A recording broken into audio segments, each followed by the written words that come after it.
Assalamualaikum warahmatullahi wabarakatuh.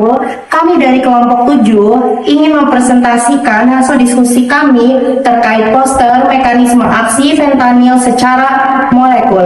Dengan saya sendiri, Anissa Indah Nugraheni, 2461353. Saya Nizarawatul Muslimah dengan NIM 24613024. Saya Kesha Mapil dengan NIM 2461312. Saya Erika dengan NIM 2461356. Saya Kira Kalisa Bukati dengan NIM 2461399. Pada tahapan pertama itu pada tahapan awal, fentanyl adalah agonist mu opioid receptor atau MOR, sebuah GPCR tipe G1.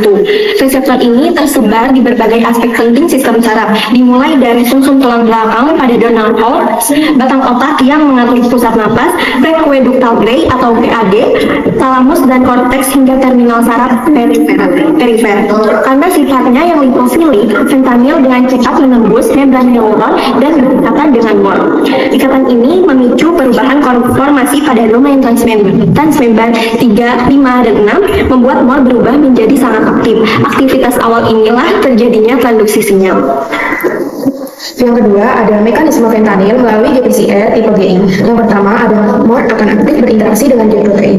G-protein heterotrimerik terdiri dari satu GI alpha, yaitu dia mengikat GDP dalam keadaan tidak aktif. Yang kedua ada G beta dan yang ketiga ada G gamma.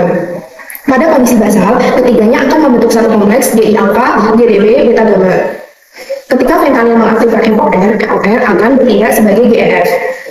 MOR dapat memicu pelepasan GDP dari subunit GI alpha. Kemudian setelah GDP lepas, GTP langsung menempel pada GIF. Kemudian yang kedua ada disolusi subunit G protein melalui dua jalur sinyal aktif. Saat GI alpha berikatan dengan GDP, GI alpha berinteraksi GTP terlepas dari G beta gamma. Kemudian kedua, G beta gamma juga berdiri sebagai unit aktif sendiri. Kedua subunit ini bekerja ke target berbeda dan memicu efek analgesik.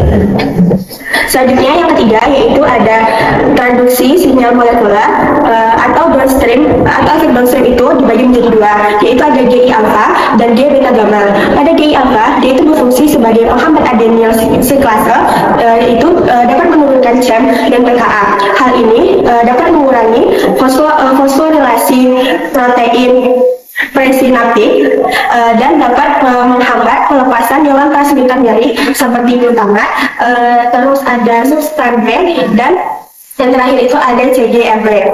Yang kedua yaitu ada G beta gamma. Pada G beta gamma itu dia itu berfungsi sebagai memodulisasi kanal ion dengan membuka K+ membuka kanal K+ dan menghambat kanal Ca2+ tipe N dan P atau Q, sehingga Ca2+ yang masuk dan fungsi vesikelnya itu jadinya berkurang.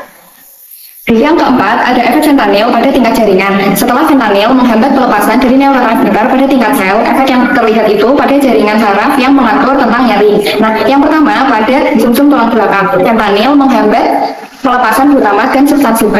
Jadi sinyal nyeri dari perifer otak itu nggak naik ke atas. Nah, yang kedua di otak, pertama di PAG, talamus dan korteks, fentanyl mengubah persepsi nyeri dan mengaktifkan jalur penghambat nyeri dari atas ke bawah sehingga nyeri dapat semakin ditekan. Yang ketiga, pada sistem reward, fentanyl itu meningkatkan dopamin sehingga timbul rasa nyaman atau euforia. Yang terakhir di batang otak, fentanyl menekan pusat nafas sehingga tubuh kurang pekat terhadap CO2 dan inilah yang menyebabkan depresi nafas. Yang kelima, terminasi sinyal dan adaptasi seluler, di mana GI alpha memiliki aktivitas GTPase yang akan mengaktifasi GTP menjadi GDP, kemudian menjadi subunit inaktif, di mana GI alpha GDP bergabung menjadi G beta gamma. MOR yang sering teraktivasi akan mengalami fosforilisasi oleh GRK, rekrutmen beta arestin, desensitisasi reseptor, internalisasi, dan toleransi serta ketergantungan.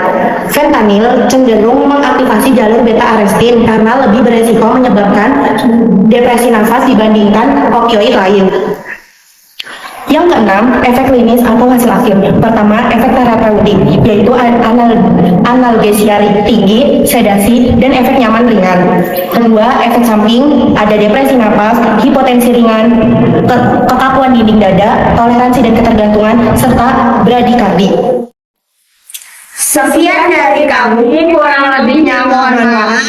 Wassalamualaikum warahmatullahi wabarakatuh.